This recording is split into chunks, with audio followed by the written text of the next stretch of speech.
Stop everything. You're hearing the actual audio from the moment 5 shots rang out at the Hilton. 1 officer down, a room full of the most powerful people in the country scrambling, and a gunman who somehow walked right past security.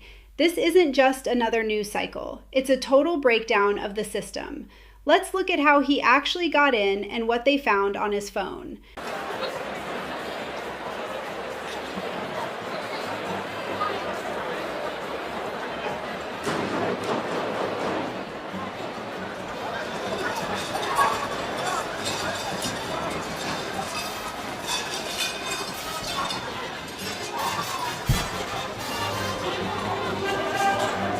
That sound is chilling, isn't it? You hear that first big pop, and then 4 rapid-fire shots right after.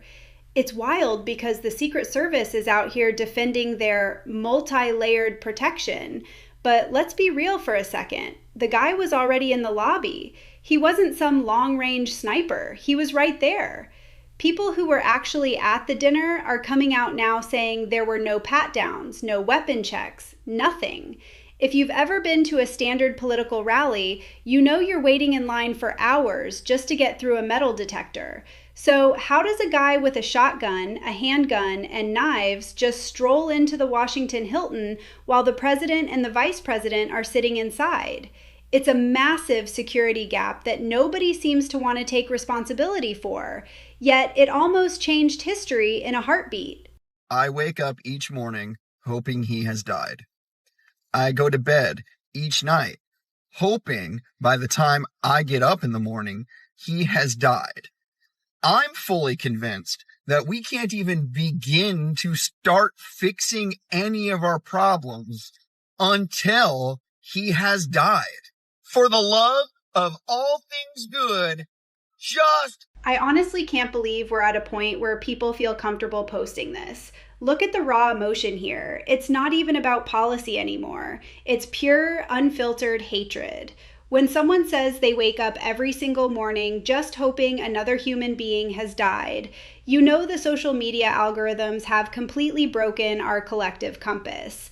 We're seeing this statistic where nearly 42% of left-leaning individuals are now justifying political violence to reach their goals. That's nearly half of a massive demographic. It's like we've entered this feedback loop where the more you engage with this toxic death wish content, the more the app feeds it to you until you're totally convinced the world can't start fixing itself until a specific person is gone. It's a mental health crisis masquerading as political activism, and seeing it laid bare like this is honestly more frightening than the event itself. College student Cole Allen developed a prototype for a wheelchair emergency brake. The wheelchair brakes tend to lock the wheels, but don't actually lock the chair to the ground. The idea with this is to prevent it from moving up. This is the part that always twists the knife, seeing who these people were before they snapped. This is the suspect, Cole Allen, years ago. He was a college student, an inventor working on emergency brakes for wheelchairs. He looks like any other bright, motivated kid trying to make the world a little better. Fast forward to now, and he's traveling across state lines on a train from Chicago to DC with a manifesto in his pocket. It really makes you wonder at what point the inventor became the assassin. Law enforcement found a massive trail of radical rhetoric on his social accounts, but before all that, he was just a teacher from California. It's a reminder that these radicalizations don't happen in a vacuum. They are built over time, post by post, until someone who once built tools to help the disabled is suddenly picking up a shotgun and heading for the Capitol. I just want to go find